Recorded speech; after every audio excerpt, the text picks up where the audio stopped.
আজকে এলাম বোলপুর শান্তিনিকেতন পৌষ মেলা।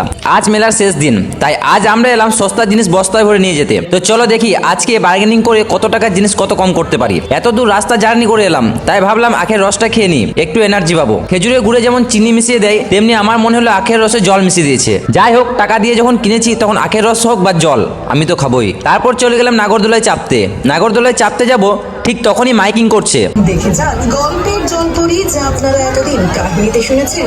তাই শুনে পিয়া চলে গেল টিকিট কাটতে। টিকিটের দাম 80 টাকা পার হেড। আমরা বললাম আজকে তো লাস্ট দিন, তাই একটু ডিসকাউন্ট দিলে ভালো হয়। 2-3 বার বলার পর 20 টাকা ডিসকাউন্ট দিয়ে দিল। টিকিট কেটে ভেতরে ঢুকে আমরা দেখলাম আমাদের পুকুরে থাকা পুঁটি মাছ পিঠে একটু কালার করে দিয়েছে ওই যা, আর একটা বড় সাইজের শোল মাছও ছিল। আমরা বলতে বলতে যাচ্ছি ভেতরে গেলে জলপুরি দেখতে পাবো। ভেতরে গিয়ে দেখছি একটা বড় সাইজের অ্যানাকোন্ডা, যাকে কেটে দুভাগ করে দিয়েছে যাতে পালিয়ে যেতে না পারে। তার সাথে আছে বড় সাইজে একটা কচ্ছপ আর একটা দাঁত না থাকা ক্রোকোডাইল। জঙ্গলের রাজাকে মেলায় এনে গাধা করে দিয়েছে, যে পারছে পিঠে চেপে ফটো তুলছে। আর হ্যাঁ, আমরা জলপুরি দেখবো বলে ভুল করে অ্যাকোরিয়ামে ঢুকে গিয়েছিলাম। অ্যাকোরিয়াম থেকে বেরিয়ে দেখছি ব্যাগ আর কিছু ড্রেস গাছে ঝুলে দিয়েছে, এই মেলার ভিড় সামলাতে না পেরে। আর এই ভিড়ের মাঝেই দেখা হয়ে গেল আমার ফেসবুক ফ্যামিলির সদস্যের সাথে। মেলাটা এত বড়, 2 দিন ঘুরলে তবে হয়তো শেষ করতে পারবো। মেলায় বিক্রি করছিল নানান রকমের হাতে গড়া জিনিস, যেগুলোর দাম ঠিক চোখে লাগার মতো। মাঝে মাঝে মনে হয় গরিব মেলা বলে কোথাও যদি মেলা হতো কত ভালো হতো। 20 টাকার মোগলাই, 10 টাকায় 10টা ফুচকা, 10 টাকায় নাগরদোলা। এই মেলায় যা নেবেন হরেক মাল 20 টাকা। যাই হোক, এমন তো কোথাও হবে না, তাই ভাবলাম দাম দিয়ে কিনে নি। তাই প্রিয়া 150 টাকায় 3 পিস কুর্তি কিনে নিল।